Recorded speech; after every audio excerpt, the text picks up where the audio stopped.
అతిపెద్ద షాపింగ్ ప్రపంచం సిఎంఆర్ మన కరీంనగర్ లో ప్రముఖ సినీ తారలచే ఆగస్టు 9న గొప్ప ప్రారంభం.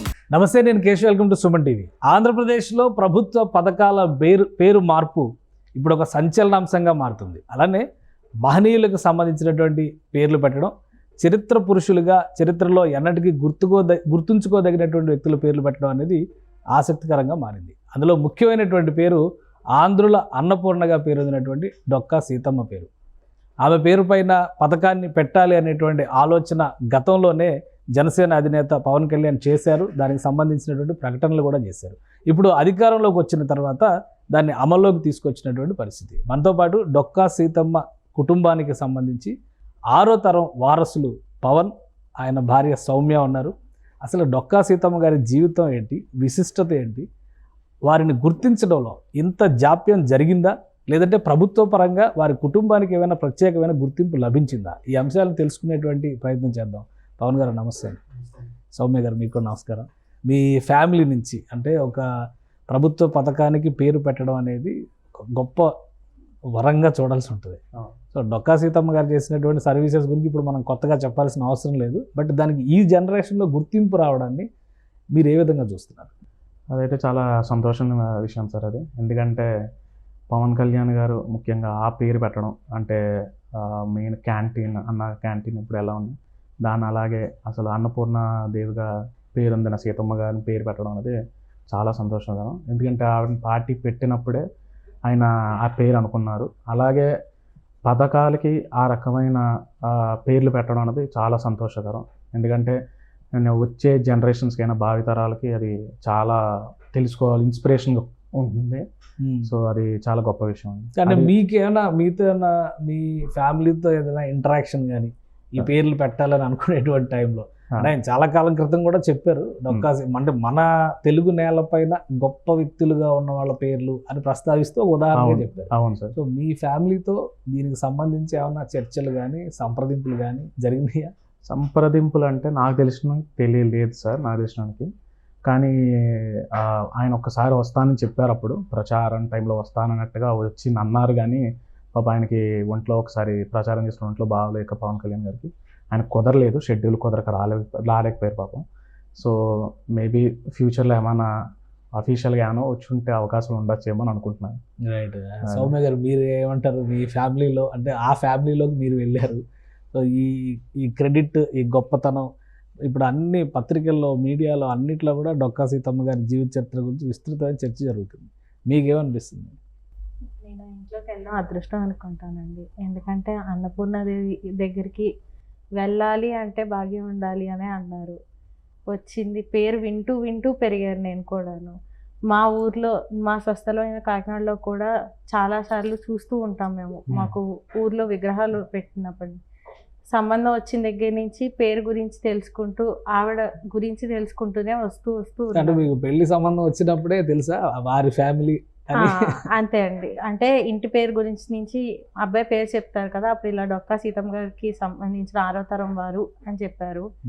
అప్పుడు ఆహా అని చెప్పేసి అక్కడి నుంచి విన్నాను పేరు అంటే ఏంటో తెలుసుకుంటూ చదువుకుంటూ వచ్చాను. ఆ తర్వాత ఇప్పుడు ఇంట్లోకి పూర్తిగా వచ్చిన తర్వాత ఆవిడ ఇంటి దగ్గరికి వెళ్ళి విషయాలన్నీ తెలుసుకుంటూ ఆవిడ ఎలా పెట్టారు, ఏం చేశారు అవన్నీ తెలుసుకుంటారు. అంటే మీరు తెలుసుకున్నారా ఇంట్లో అడుగు పెట్టిన తర్వాత ఆమె సేవలు ఎలా ఉంటాయని తెలుసుకున్నారా? అవునండి. ఎవరు చెప్పారు మీకు అవన్నీ, ఆ వివరాలన్నీ? ఒకటి మా అత్తగారు వాళ్ళు చెప్తూ ఉంటారండి, లేదంటే రోజు మా ఆయన చెప్తూ ఉంటారు. మా ఇంట్లో చరిత్ర ఉంది, చదువుకుంటూ ఉంటాం అప్పుడప్పుడు. అంటే ఆమె ఏ విధంగా ఉండేవారు అనే దానికి ఒక చరిత్ర ఉందా ఇంట్లో? ఉందండి. ఏంటి పవన్ గారు, ఏంటి అటువంటి చరిత్ర? అంటే చాలా టెక్స్ట్ బుక్స్లో వాటిలో చూసాము. డొక్కా సీతమ్మ గారి పేరు అయితే తెలుసు చాలామందికి, చాలామంది ప్రవచనకర్తలు కూడా ప్రముఖంగా ప్రస్తావించిన పేరు కాబట్టి తెలుస్తుంది. గోదావరి జిల్లాలో అయితే మరీ ముఖ్యంగా ఆ పేరుకి పాపులారిటీ ఉంది.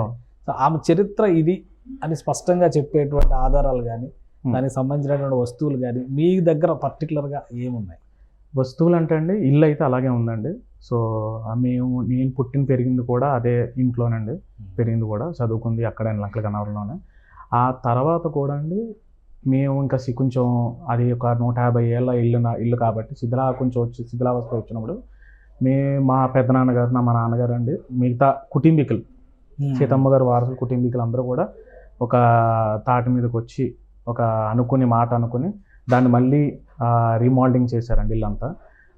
అది ఇల్లును మాత్రం ఏమాత్రం డిస్టర్బ్ చేయకుండా అది ఎలాగ ఇదివరకు ఉండేదో అలాగే చేసేవారు. దానికి సంబంధించిన వస్తువులు అంటే మీకు సరిగ్గా గుర్తులు అంటే మాత్రం ఆవిడ కుర్చీ అండి. ఆవిడ కూర్చున్న కుర్చీ అలాగే ఉంది. అది మేము అప్పటి నుంచి దాన్ని ఏం డిస్టర్బ్ చేయకుండా అలాగే ఉంచాం. ఇంకొకటి భోషానం అండి. భోషానం కూడా మీకు ఇంటికి వచ్చి చూస్తే మీకు కనపడుతుంది. మా ఫస్ట్ స్పెషల్ గా విజిట్ చేసింది, హౌస్ విజిట్ చేశారు అదే. సో ఆ విజువల్స్ మీకు అందులో చూస్తే క్లియర్గా ఉంటాయండి. ఆ రుబ్బరోలు, సనికిల, అలాగే మీకు పెరడు వెనకాల ఉన్న నుయ్యి కూడా ఉంటుందండి. చాలా 150 ఏళ్ళు అప్పటి నుంచి ఉన్నది అదే. అలాగా మీకు ఇంకొకటి చరిత్ర వచ్చేసి పుస్తకం వచ్చేసి ఏంటంటే పాఠ్యాంశాల్లో ఉందండి. కొంతమంది 1980లోను 70లో కొంతమంది చదువుకున్నారు వాళ్ళ చిన్నప్పుడు పాఠ్యాంశాలు. అది కాకుండా 1956లో అండి ఈ సీతమ్మారి ఇంటి వెనకాల మిత్తిపాటి గారి ఫ్యామిలీ ఉంటుందండి, కుటుంబం. ఆ కుటుంబంలో చెందిన ఆయన 56లో మిత్తిపాటి సీతారామణ చైనులు ఆయన వ్యక్తి మొట్టమొదటిగా అసలు ఆవిడ చరిత్ర రాశారండి. అప్పుడు బయటపడిందని మొత్తం అసలు ఆవిడ ఏం చేశారు, ఎలాంటి సేవలు, ఏమేమి సంఘటనలు జరిగాయి అన్నది మొత్తం ఆయన రాశారండి. మొత్తం అక్కడి నుంచి అవి ప్రచురణ బాగా అయిందండి. చాలామంది తెలుసుకుని కొంతమంది కవులు కానీ వేరే వాళ్ళు హైదరాబాద్ సంబంధించిన వాళ్ళు చాలామంది వచ్చి వాళ్ళ శైలిలో వాళ్ళు రాశారండి పుస్తకాలు. అంటే మీకు బయట ప్రపంచానికి తెలిసిన తర్వాత కూడా ఎక్కడ అధికారిక గుర్తింపు రాలేదు అనేటువంటి ఇది ఉంది. సో అటువంటి గుర్తింపులు వచ్చిన సందర్భాలు ఏమైనా ఉన్నాయా? కేవలం పుస్తకాల్లో వచ్చింది, చరిత్ర పరంగా చెప్పుకుంది, ప్రభుత్వ పరంగా గుర్తింపు వచ్చింది, అటువంటివి ఏమైనా ఉన్నాయా? ప్రభుత్వ పరంగా అంటే అండి ఒకటి మాకు గుర్తింపు ఏంటంటే సీతమ్మ గారు అక్విడేట్ అండి. 2000 సంవత్సరంలో తెలుగుదేశం పార్టీ హయాంలో అండి. అప్పుడు బ్రిడ్జ్ ఓపెనింగ్ టైంలో అండి బాలయోగి గారు ఆ గుర్తింపు ఇచ్చారండి. లోక్సభ స్పీకర్గా ఉన్నారు. ఆయన లండన్ పర్యటన చేసినప్పుడు అండి ఆయన అక్కడ సీతమ్మ గారి ఫోటో చూశారండి లండన్ పార్లమెంట్లో. ఆ ఫోటోని చూసి ఇది ఈవిడ ఎవరు అని చెప్పి వాళ్ళ సెక్రటరీ గారిని అడిగితే అండి అప్పుడు సెక్రటరీ గారు కనుక్కుని ఇలా పలానా గోదావరి జిల్లా లంకల గన్నవరం గ్రామస్తులైన డొక్కా సీతమ్మ గారు అని చెప్తే సరే వీళ్ళకి ఏదో ఒకటి చెయ్యాలి మనం, అది ఆయన కాన్స్టిట్యున్సీ, ఏదో ఒకటి చెయ్యాలి వీళ్ళకి శాశ్వతంగా పేరు నిలిచిపోవాలి అని అంటే అప్పుడు బ్రిడ్జికి ఆ పేరు పెట్టారండి అని. అప్పుడు మన చంద్రబాబు నాయుడు గారు, ముఖ్యమంత్రి చంద్రబాబు నాయుడు గారు అండి అండ్ బాలయోగి గారు వచ్చి ఓపెనింగ్ చేశారండి 2000. అప్పుడు అక్కడ ఒక విగ్రహం కూడా పెట్టారు కదా, ఒక డొక్కా సీతమ్మ గారు. ఏంటి అసలు విగ్రహంలో ఇప్పుడు చాలా ఫొటోస్ వైరల్ అవుతున్నాయి. డొక్కా సీతమ్మ గారు అనగానే కొన్ని కలర్ ఫోటోలు కూడా వైరల్ అవుతున్నాయి. ఇప్పుడు మన దగ్గర కొన్ని ఫోటోలు ఉన్నాయి, ప్లే చేస్తారు. ఏ ఫోటో కరెక్ట్ మీరు చెప్పండి అందులో, ఎందుకంటే మీ అమ్మగారిది నాన్నగారిది ఫోటో చూసాము ఆల్రెడీ. ఒక అక్విడెక్ట్ దగ్గర ఒక విగ్రహం ఒకటి బాగా పాపులర్ ఉంది. కలర్ ఫోటోలు వస్తున్నాయి కొన్ని. ఆ ఫోటోలు ఎవరివి ఏంటి, లేదా డొక్కా సీతమ్మ గారి ఫ్యామిలీ అయినా? లేదు, కలర్ ఫోటోలు అయితే డొక్కా సీతమ్మ గారు కాదండి. ఆవిడ పునఃస్త్రీగా ఉన్నప్పుడు ఎటువంటి ఫోటో లేదండి. అంటే భర్త గారు ఉన్నప్పుడు అయితే లేదండి, భర్త గారు చనిపోయారండి అప్పటికే. ఆ ఫోటో వచ్చినప్పటికి అంటే అది ఫోటో అంటే అప్పట్లోనే గీసిందండి అది యాక్చువల్లీ, అది చేతితో గీసిన ఫోటో. అది కూడా మొదట ఒప్పుకోలేదండి. ఒప్పుకోకపోతే ఆఫీసర్కి ఉద్యోగం పోతుందని చెప్పేసి నీ కడుపు నేను కొట్టలేను కాబట్టి సరే నువ్వు నీ కోసం నీ ఉద్యోగం పోతుంది, నీ కడుపు పొట్ట కొట్టిన వాడిని నేను అవుతాను, నాకు కారణం అవ్వకూడదని చెప్పి ఆవిడ కూర్చుని గీయించుకున్నారు అనుకోండి. అదొక్కటే అనుకోండి. కలర్ ఫోటో ఇప్పుడు ఈ వైరల్ అవుతున్న ఫోటోలు ఇవన్నీ ఏంటి? ఇది డిస్ప్లే అవుతుంది, ఇది కాదండి, ఇది వేరే ఎవరో పెట్టారండి యూట్యూబ్లో. ఇది అప్పటికి చాలామంది ఫేస్బుక్లో పెట్టినప్పుడు కూడా నేను వైరల్ అయినప్పుడు చెప్పాను, ఫేస్బుక్లో కమెంట్ ఇచ్చాను, ఇలాగా పలానే వారసునండి నేను చెప్తున్నానండి, అది కాదండి, తప్పు. ఇది మేము తర్వాత తెలుసుకున్నాండి. సర్లే అసలు ముందంటూ ఇది కాదు అని చెప్పాలంటే వాళ్ళు ఎవరు మనకి ఎవరు అనేది అని తెలుసుకోవాలి. సరే అని తెలుసుకున్న తర్వాత మేము తాడేపల్లి రాఘవనారాయణ శాస్త్రి గారు అని చెప్పి ఆయన బాలా త్రిపుర సుందరి అమ్మవారి ఉపాసకులు అండి. ఆయన గుంటూరు గ్రామం చెందిన ఆయన అండి. ఆయన చాలా గొప్ప. ఆ ఫోటో ఇప్పుడు ఆయనదండి. అది అస్సలు లేదండి, సంబంధం లేదు. సో అది మేము చెప్పాము కానీ ఆయన ఇంకా స్టిల్ ఎక్కడో ఉండిపోయింది, అది ఇంకా ఆ సోషల్ మీడియాలో ఉండిపోయిందండి. రైట్. ఇప్పుడు మీ ఫ్యామిలీ గురించి మాట్లాడితే డొక్కా సీతమ్మ గారికి 6వ తరం అంటున్నారు. అవునండి. సో ఏ విధంగా 6వ తరం, మీ క్రానాలజీ ఏంటి అసలు? క్రానాలజీ అంటే అండి డొక్కా సీతమ్మ గారికి ఆయన భర్త గారి పేరు జోగన్న గారండి. జోగన్న గారికి 2 కొడుకులండి, సుబ్బారాయుడు గారు అలాగే గోపాలం గారు. ఓకే. సో ఇప్పుడు పెద్ద కొడుకు వచ్చేసి ఎవరంటే అండి సుబ్బారాయుడు గారు అండి, చిన్న కొడుకు గోపాలం గారు. రాయుడు గారికి మళ్ళీ ఇంకో 2 కొడుకులండి, ముగ్గురండి. ఓకే. రామజోగయ్య, రామభద్ర గారు, సూర్యనారాయణమూర్తి. ఓకే. ఈ సూర్యనారాయణమూర్తిగా ఈ రామభద్రుడు కానీ 2 అండి, మళ్ళీ సూర్యబాబు, వెర్రిబాబు. ఓకే. మన రామజోగ గారికి ఒకే కొడుకు అండి, కృష్ణమూర్తి గారు. ఓకే. సూర్యనారాయణమూర్తికి ఏమో 3 కొడుకులండి. అందులో మా తాతగారు ఒకళ్ళు, 3 కొడుకుల్లో గోపాలకృష్ణమూర్తి గారు అండి, వీరభద్రం గారు, ఇంకొకరు వచ్చేసి సుబ్బారాయుడు గారు మళ్ళీ. ఓకే. అదే. సో మీ తాతగారు, మీ నాన్నగారు, మీ తర్వాత వాళ్ళు ఎంతమంది? మీ నాన్నగారు వాళ్ళు? మా నాన్నగారు వాళ్ళు 2 అండి. ఓకే. ఒకళ్ళు ఉదయ్ భాస్కర్ రావు అండి, పెద్ద ఆయన, మా పెద్ద నాన్నగారు. 2 మా నాన్నగారు అండి, కామేశ్వరరావు గారు. ఓకే. మీరు మీ నాన్నగారికి? మా నాన్నగారికి 2వ కొడుకునండి. ఓకే. మీరు 2వ కొడుకు. మీ అన్నయ్య గారు ఏం చేస్తారు? అన్నయ్య గారు చార్టెడ్ అకౌంటెంట్ ప్రాక్టీస్ విశాఖపట్నంలో. సో ఇప్పుడు ఈ మొత్తం తరంలో మీరు 6వ తరంలో మీ జనరేషన్ ఉందా? మిగతా వారి వారసులు కూడా ఎవరైనా ఉన్నారు? ఇంకా ఉన్నారండి, ఉన్నారు. మిగతా వాళ్ళు కూడా ఉన్నారండి. అంటే 4వ తరం దాకా అక్కడే ఉన్నారండి. తర్వాత 5వ తరంకి వచ్చినోడికి ఇంకా ఎవరికి వాళ్ళు ఉద్యోగం రీత్యా వెళ్ళిపోయారండి. ఓకే. చాలా మంది. సో ఇప్పుడు లంకల గన్నవరంలో మీ నాన్నగారు మాత్రమే ఉన్నట్టు? అంతే, మా నాన్నగారు మాత్రమే ఉన్నారు ఆ జనరేషన్. తర్వాత జనరేషన్ లో మీరు ఇక్కడ ఉన్నారు, మీ అన్నయ్య గారు విశాఖపట్నం. ఓకే. మిగతా వాళ్ళు ఉన్నారండి, హైదరాబాద్ ఉన్నారు, బెంగళూరు, ఢిల్లీ, కొంతమంది స్టేట్స్కి వెళ్ళిపోయారండి చాలా మంది. సో అంటే ఫ్యామిలీ విశ్వవ్యాప్తం అయింది. మొత్తం రైట్. ఇప్పుడు మీకు ఇంట్లో చెప్పేటప్పుడు మీ చిన్నతనంలో అసలు మీ మామగారి గురించి, అంటే మీ జనరేషన్స్ లో డొక్కా సీతమ్మ గారు ఇంత పాపులర్ అనేటువంటి విషయం మీకు చిన్నప్పటి నుంచి ఆమె గురించిన కథలు కానీ వివరాలు కానీ చెబుతూనే పెరిగారా, వింటూనే పెరిగారా, లేదంటే అసలు సంబంధం లేనట్టుగా మీ పనులు మీరు చేసుకుంటూ ముందుకెళ్ళారు? లేదు, మా అమ్మగారు మొదట ఇక్కడ డొక్కా వాళ్ళ ఇంట్లో కాపురానికి వచ్చినప్పుడు అండి, మా అమ్మగారికి కూడా పెద్దగా తెలియదండి. ఓకే. పెద్దగా తెలియనప్పుడు వాళ్ళ అత్తగారు చెప్పారండి, అంటే పెద్ద అత్తగారండి. యాక్చువల్గా మా నాన్నమ్మ గారు తాతగారు అప్పటికే లేరు, పెళ్ళి చేసుకుంటే వచ్చినప్పుడు. సో పెద్ద అత్తగారు చెప్పారండి, ఇలా కూర్చోబెట్టి ఇలాగమ్మ సీతమ్మ గారు అంటే ఈవిడ ఇలా అని చెప్పారండి. అలాగే మాకు చిన్నప్పుడు కూడా మాకు చెప్పారండి. అంటే మా క్యూరియాసిటీతో మేము కనుక్కున్నాం, తెలుసుకున్నాం కొన్ని. ఈ కుర్చీ ఎవరిది ఏంటి, అసలు ఈ రుబ్బు రోలు సనికిలు మేము ఎప్పుడు వాడలేదు. ఎప్పుడు కుర్చీలు ఎప్పుడు కూర్చుంది మేము ఎప్పుడూ లేదు, మేము కూర్చోం కూడా. అది ఎప్పుడు అలా వేసి అలాగే ఉంటుంది. ఈ రుబ్బు రోలు సనికిలు కూడా అలాగే ఉంచేవాళ్ళం. భోషానం ఒక్కటి మేము సామాలు అవి తీసేవాళ్ళం, మావేవో వంటకొని. ఆ సామాలు తీసినప్పుడు అడిగేవాళ్ళం ఎందుకంటే మాకు వరద వచ్చేదని, ఏడాది వరద వచ్చేది. ఆ భోషానం మేము వదిలేసేవాళ్ళం. మిగతా సామాన్లన్నీ తీయాలి అని అంటే అప్పుడు ఇవన్నీ కనుక్కోవడం, అసలు ఇవేంటి అంటే అప్పుడు మాకు అలా స్టోరీ చిన్నప్పటి నుంచి అలా చెప్పేవాళ్ళు, అంటే చెప్పేవాళ్ళు ఆమె గురించి చెప్పేవాళ్ళు, తెలుసండి. సో మీరు ఇంట్లో అడుగు పెట్టినప్పుడు సార్ భోషానం అంటే వాళ్ళు ఉపయోగిస్తారు, మిగతా అన్ని మీరు ఉపయోగించే వస్తువులే కదా, మీరు ఏమైనా ఉపయోగించారా? అసలు ఎప్పుడు? అవి కేవలం ఆవిడ గుర్తుల కిందనే ఉంచాము. ఓకే. మాకు ముట్టుకోవడానికి అవకాశం రాలేదు.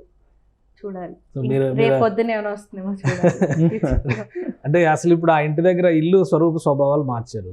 సో మిగతా వస్తువులకు సంబంధించి ఒక క్లారిటీ ఉంది. నిత్యాన్నదానం అనేటువంటి కాన్సెప్ట్ ఒకటి ఉంది కదా, ఆ జీవితకాలం చేశారు కదా. తర్వాత జనరేషన్స్ లో ఎవరైనా కొనసాగించిన పరిస్థితులు ఉన్నాయా? అదేంటే అండి, చాలా మంది అడిగారు నన్ను ఇది. కొంతమంది ఆ డొనేషన్ రూపంలో కూడా ఇస్తామని, ఏదో మీరు చేయిస్తామన్నట్టుగా చెప్పారు కూడా. అంటే మేము డొక్కాలు మా కుటుంబీకంలోకి వస్తే, సీతమ్మ కుటుంబానికి వస్తే, మేము ఒకరిని పెట్టే స్థానంలో ఉన్నాం కానీ ఎప్పుడు పుచ్చుకుంది లేదండి. ఆవిడ తీసుకుందే లేదు చరిత్రలో. ఆవిడ చేసిందండి. అంటే ఏంటంటే వచ్చిన వాళ్ళకి కాదని కూడా చేసింది. అది సమయం సందర్భం కూడా ఉండేది కాదండి. అంటే తెల్లవారుజామున, అర్ధరాత్ర, ఇంకోటి ఏం ఉండేది కాదండి. ఆవిడ ఎవరైనా వస్తే చాలు, అలికిలాంతర పట్టిన కానీ అర్ధరాత్రి పూట అయినా వెళ్ళండి, అలాగే పెట్టేది అన్నాడు. అందుకని అది కొడుకు దగ్గర మాట తీసుకున్నాను, పెద్ద కొడుకు దగ్గర, సుబ్బారాయుడు గారు పెద్ద కొడుకు దగ్గర మాట తీసుకున్నాడు. ఇది ఆగకూడదని ఆయన అని చెప్పి ముందు ఆ భర్త గారు చనిపోతూనే కొడుకుకి మాట చెప్పారు, మీ అమ్మకి అడ్డుకు రాకు, మీ అమ్మ ఏ చేసినా నువ్వు అడ్డు రాకు. ఎందుకంటే మన ఇంట్లో ముఖ్యంగా ఆడవాళ్ళు చేసేదానికండి పెద్ద సపోర్ట్ ఎవరు ఉండాలంటే మగవాళ్ళు ఉండాలండి ఖచ్చితంగా. అందులో ఆయన మెచ్చుకోవాలండి. ఆయన ఏనాడు అడ్డు చెప్పలేదండి, ఏ చేస్తున్నా కూడా ఏనాడు ఏ సందర్భంలో ఆయన అడ్డు చెప్పలేదు. ఆయన అందుకని అలా చేశారండి. పెద్ద కూడా చేశారు, 3వ తరం కూడా. 4వ తరం వచ్చినప్పుడు మా తాతగారు వాళ్ళు చేసినంత వరకు వాళ్ళు చేశారండి. వచ్చిన వాళ్ళకి ఏదో ఒకటి వాళ్ళు తినకుండా ముందు పెట్టేసేవారు. వాళ్ళు అంటే మీకు అంత వితరణ చేయాలంటే కూడా కొద్దిగా ఆస్తిపాస్తులు ఉండాలి కదా, మరి వాటి లెక్క ఏంటి, ఎంత మిగిల్చారు, ఎంత ఖర్చు పెట్టారు? ఆవిడ ఉన్నప్పుడు ఉండేదండి. ఆవిడ ఉన్నప్పుడు అయితే ఆస్తి బాగానే ఉండేది, ఎందుకంటే జోగన్న గారు సంపన్నుడే, ఆవిడ బాగానే ఉండేదండి. కానీ మెల్లిమెల్లిగా ఒక్కొక్కటి దానంక చేసిన తర్వాత, అంటే అన్న రూపంలోనే కాకుండా ఏదైనా ఎవరైనా ఒక వచ్చి అమ్మ నేను నా కూతురు పెళ్లి పెట్టుకున్నా కూడా ఏదో బంగారం రూపం ఇచ్చేయడం, చిన్న ఏదంటే పుస్తలు ఇవ్వడం, బంగారు సూత్రాలు ఇవ్వడం, అలాంటివి చేయడం. మెల్లిగా ఆల్మోస్ట్ వాళ్ళకి ఇంకా ఆస్తి మొత్తం కరిగిపోయిందండి, ఏమీ లేదు. కానీ మీకు వచ్చేసరికి అసలు భూములు ఇంకా కానీ లేవు, అవి కానీ ఏం లేవు, మిగలలేవా? లేవు. మీ నాన్నగారి హయాం, మీ తాతగారి హయాం వరకు ఏం కూడా లేదు. మా తాతగారు హయాంలో కొద్దిగా ఉన్నట్టు ఉందండి, అది కూడా అమ్మేశారండి, అప్పుడు తక్కువ రేటుగా అమ్మేశారు. ఇంక మా నాన్నగారు వచ్చినట్టుగా ఏం లేదండి. ఓకే.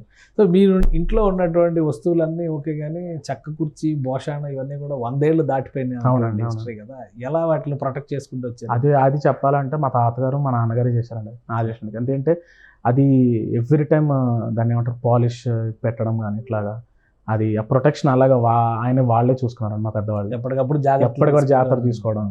అది మీరు ఏం చేస్తారు, మీరు మీ విద్యాభ్యాసం కానీ మీరు ఏం చేస్తారు అసలు?